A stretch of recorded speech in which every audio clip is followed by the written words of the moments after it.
தெப்பக்காடு யானைகள் முகாமையொட்டி 5,06,00,000 ரூபாய் செலவில் கட்டப்பட்டுள்ள பாகன்கள் மற்றும் காவடிகளுக்கான 44 வீடுகள் கொண்ட மாவு கிராமத்தை முதலமைச்சர் மு.க.ஸ்டாலின் திறந்து வைக்கிறார். கூடுதல் விவரங்களுடன் இணைகிறார் செய்தியாளர் சிவசாமி.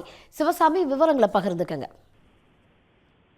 5 நாள் சுற்றுப்பயணமாக தமிழக முதலமைச்சர் மு.க.ஸ்டாலின் நேற்றைய தினம் உதகைக்கு வந்துள்ளார். இன்றைய தினம் அவர் தற்போது முதுமலை புலிகள் காப்பகத்தில் உள்ள பழமையான வளர்ப்பு யானை முகாமிற்கு வந்திருக்கிறார். அவர் முகாமிற்கு வந்தவுடன் இங்க இருக்கக்கூடிய பழங்குடியின மக்கள் அவர்களது கலாச்சார இசைத்து அதே போல நடனமாடியும் வரவேற்றனர். அதனை பார்த்து ரசித்த முதலமைச்சர் மு.க.ஸ்டாலின் தற்போது இங்க இருக்கக்கூடிய வளர்ப்பு யானைகளை முகாமை பார்வையிட்டு வருகிறார். அந்த காட்சிகள் தான் நாம் தற்போது நேரடியாக பார்த்துக் கொண்டிருக்கிறோம்.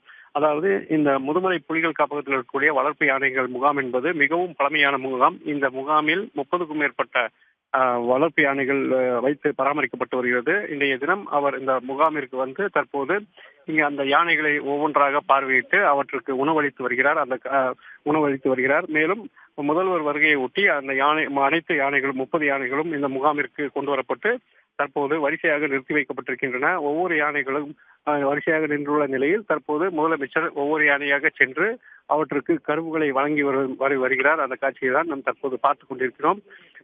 அதாவது 5 நாள் சுற்றுப்பயணமாக நேற்றைய தினம் அவர் இங்க உதகைக்கு வந்து தங்கிய நிலையில் இன்றைய தினம் முதுமலைக்கு வந்து தற்போது வளர்ப்பு யானை முகாமை பார்வையிடுவது மட்டுமின்றி முன்னதாக இங்கு தமிழகத்தில் இருக்கக்கூடிய வனத்துறைக்கு 38 வாகனங்களை வந்து அவர் கொடியசைத்து அவற்றை சேவையை தொடங்கி வைத்திருக்கிறார். அதனை தொடர்ந்து தான் தற்போது அந்த முதுமலை வளர்ப்பு யானை முகாமில் இருக்கக்கூடிய மூத்த யானைகளான அந்த பெண் யானைகள் பாமா, காமாட்சி போன்ற யானைகளுக்கு கரும்புகளை வழங்கி தற்போது அந்த பார்வையிட்டு வருகிறார். இதற்கு பின்னர் அவர் இன்னும் சற்று நேரத்தில் இந்த வளர்ப்பு யானை முகாமில் பணியாற்றக்கூடிய காவடிகள் மற்றும் மாவுத்துகள் என்று சொல்லக்கூடிய பாகங்கள் என 44 பேருக்கு தமிழக அரசு சார்பாக 5,06,00,000 மதிப்பில் அதாவது 44 குடியிருப்புகள் கட்டப்பட்டிருக்கிறது. அந்த குடியிருப்பு இருக்கக்கூடிய பகுதிக்கு மாவுத்து வில்லேஜ், அதாவது மாவுத்துகள், அதாவது யானை பாகன்கள் கிராமம் என்ற பெயர் சூட்டப்பட்டிருக்கிறது. அந்த கிராமத்தையும் இன்னும் சற்று நேரத்தில் அவர் திறந்து வைத்து அந்த சம்பந்தப்பட்ட அந்த பாகன்களுக்கு அந்த குடியிருப்புகளின் சாவியை வழங்க உள்ளார். சிவசாமி, 44 வீடுகள் கொண்ட மாவ் கிராமத்தை இன்னும் சற்று நேரத்தில் முதலமைச்சர் திறந்து வைக்க இருக்கிறார். யானை முகாமில் யானைகளுக்கு அவர் உணவளிக்கும் காட்சிகளையும் பார்த்து கொண்டிருக்கிறோம். முதல்வருடன் இந்த வீடுகள் வழங்கும் திட்டத்தில் வேற அமைச்சர்கள், அதிகாரிகள் யாரெல்லாம் கலந்துட்டு இருக்காங்க? முதல்வரோட அடுத்தடுத்த நிகழ்ச்சி நிரல்கள் என்னென்னவா இருக்கும் சிவசாமி? தற்போதைய நிலவரம் பொறுத்தவரையில் நேற்று மாலை வந்து அவர் உதகைக்கு வந்தார். 5 நாட்கள் அவர் தங்க இருக்கிறார். பிரசித்தி பெற்ற மலர் கண்காட்சியை நாளை மறுதினம் அவர் தொடங்கி வைக்க உள்ள நிலையில் இன்றைய தினம் தற்போது இந்த முதுமலை வளர்ப்பு யானை முகாமிற்கு அவர் வருகை தந்து தற்போது பார்வையிட்டு வருகிறார். தற்போது இந்த வளர்ப்பு யானை முகாமை பார்வையிட்ட பின்னர் தான் அந்த பாகன்கள் மற்றும் உதவியாளர்களுக்கு கட்டப்பட்டிருக்கக்கூடிய குடியிருப்பு பகுதிகளை திறந்து வைத்து அவர்களுக்கு ஒப்படைக்கிறார். மிகவும் அதாவது முதல் முறையாக இது போன்ற பாகன்களுக்கு தமிழக அரசு குடியிருப்புகளை கட்டி அவர்களுக்கு அதாவது ஒரு கிராமம் போலவே உருவாக்கி இருப்பது தமிழக அரசு முதல் முறையாக செய்திருக்கிறது. தமிழக அரசின் இந்த நடவடிக்கைக்கு அந்த யானை பாகன்கள் மற்றும் இங்க இருக்கக்கூடிய பழங்குடியின மக்கள் பெரும் வரவேற்பு தெரிவித்திருப்பதுடன் நன்றியும் தெரிவித்து இருக்கிறார்கள். இன்றைய தினம் பொறுத்தவரையில் இந்த குடியிருப்பு பகுதியை திறந்து வைத்த பின்னர் அவர் மீண்டும் உதகையில் இருக்கக்கூடிய தமிழக விருந்தினர் மாளிகைக்கு சென்று தங்குகிறார்.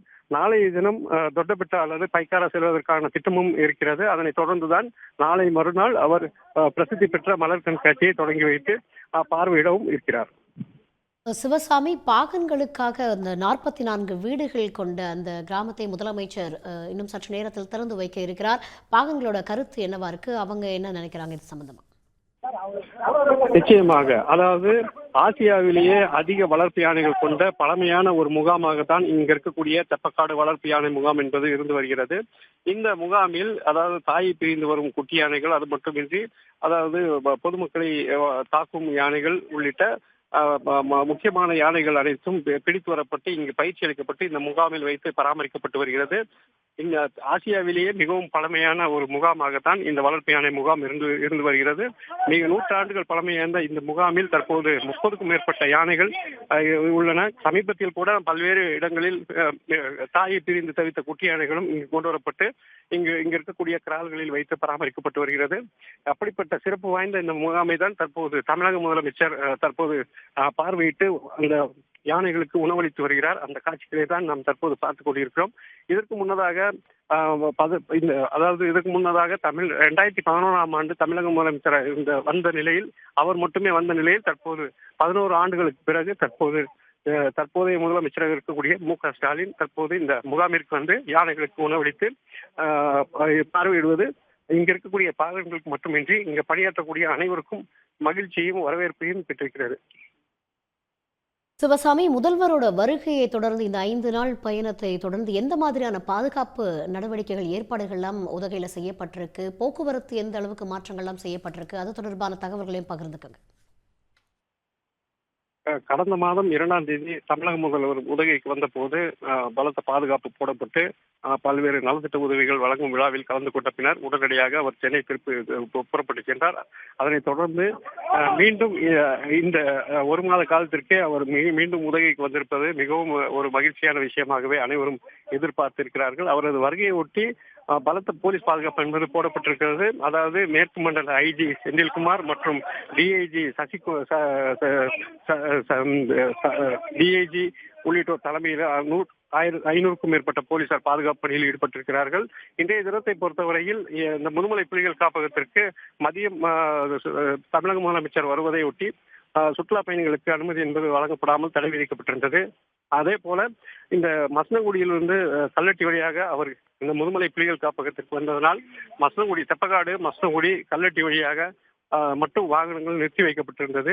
அவரது வருகையை ஒட்டி மதியம் முதலே வாகனங்கள் நிறுத்தி வைக்கப்பட்டிருந்த நிலையில் தொடர்ந்து அந்த சாலை முழுவதுமே, அதாவது 37 கிலோமீட்டர் இருக்கிறது உதகையிலிருந்து இந்த தெப்பக்காடு முகாம் என்பது 37 கிலோமீட்டர் தொலைவில் இருப்பதனால் தொடர்ந்து அங்கங்கே வந்து தொடர்ந்து பலத்த பாதுகாப்பு என்பது போடப்பட்டிருந்தது. இருபுறமும் கல்லட்டி மலைப்பாதை மற்றும் ஜீகுர் வனப்பகுதி, சிங்கார வனப்பகுதி இருந்ததனால் சாலை முழுவதுமே பலத்த பாதுகாப்பு போடப்பட்டு அவரது வருகையை ஒட்டி பாதுகாப்பு ஏற்பாடுகள் செய்யப்பட்டிருந்த நிலையில் தற்போது அவர் இங்கு வந்திருக்கிறார். தற்போது அவர் இந்த யானை முகாமில் இருக்கக்கூடிய யானைகளுக்கு உணவளித்து பார்வையிட்ட பிறகு தற்போது அவர் அடுத்த கட்டமாக அந்த பாகன்கள் மற்றும் காவடிகளுக்கான 44 குடியிருப்புகளை திறந்து வைக்கும் நிகழ்ச்சிக்காக அவர் தற்போது இங்கிருந்து புறப்பட்டிருக்கிறார். சிவசாமி, முதலமைச்சரோட உதகை பயணத்தின் ஒரு பகுதியாக இந்த தெப்பக்காடு யானைகள் முகாம் அருகே பாகன்களுக்கான அந்த 44 வீடுகளை வழங்கும் விழா இன்னும் சற்று நேரத்தில் நடைபெற இருக்கு. எலிஃபன்ட் விஸ்பர்ஸ் அப்படின்ற அந்த ஆவண படத்துக்காக விருது வாங்கிய பொம்மன் தம்பதியை கூட இப்போ முதலமைச்சர் சந்தித்த காட்சிகளை பார்த்தோம். அது தொடர்பான தகவல்கள் இருக்கா? நிச்சயமாக, அதாவது ஏற்கனவே நாம் தெரிவித்தது போலதான் ஆசியாவிலேயே மிகவும் பழமையான ஒரு வளர்ப்பு யானை முகாமாகத்தான் இந்த தெப்பக்காடு வளர்ப்பு யானை முகாம் இருந்து வருகிறது. இங்க இருக்கக்கூடிய யானைகளை பொறுத்தவரையில் அவற்றின் பாகன்கள் மற்றும் உதவியாளர்கள் என்பது மிகவும் யானைகளுடன் நெருக்கமாக பழகி ஆக்ரோஷத்துடன் காணப்படும் யானைகளை கூட அவர்கள் அடக்கி பாசத்தோடு வளர்த்து வருகின்றனர். இந்த நிலையில்தான் சமீபத்தில் ஆஸ்கர் விருது பெற்ற எலிஃபன்ட் விஸ்பரர்ஸ் படத்தில் நடித்த பொம்மன் பெல்லி ஆகியோர் தான் இந்த தற்போது அவர்கள் இருவரையும் தமிழக முதலமைச்சர் பார்த்து அவர்களுக்கு சில பரிசு பொருட்களையும் வழங்கி இருக்கிறார். அது மட்டும் இல்லாமல் இங்கே பணியாற்றக்கூடிய மூத்த 5 பாகன்களுக்கும் அவர்கள் நேரில் சந்தித்து பாராட்டு தெரிவித்து அவர்களுக்கு பரிசு பொருட்களையும் வழங்கி இருக்கிறார்கள். இதற்கு பின்னர் தான் அந்த குறும்படத்தில் நடித்த பொம்மன் பில்லி ஆகியோரிடம் முதல்வர் என்ன கூறினார், என்ன கேட்டறிந்தார், இவர்கள் என்ன கூறினார் என்பது பின்னர் தான் தெரிய வரும். தற்போதைய நிலையை பொறுத்தவரையில் முகாமில் இருக்கக்கூடிய யானைகளுக்கு உணவளித்த பின்னர் அவர் அந்த பாகன்களுக்கு அவர்களை பாராட்டும் வகையிலும் அவர்களை உற்சாகப்படுத்தும் வகையிலும் அவர்களுக்கு ஒரு 5 மூத்த பாகன்களை தேர்வு செய்து அவர்களுக்கு பரிசு பொருட்களை வழங்கியிருக்கிறார். அதாவது பரிசு தொகுப்புகளை வழங்கியிருக்கிறார். தகவல்களுக்கு நன்றி சிவசாமி. உடனுக்குடன் செய்திகளை தெரிந்து கொள்ள சன் நியூஸ் பெல் ஐகானை கிளிக் பண்ணுங்க.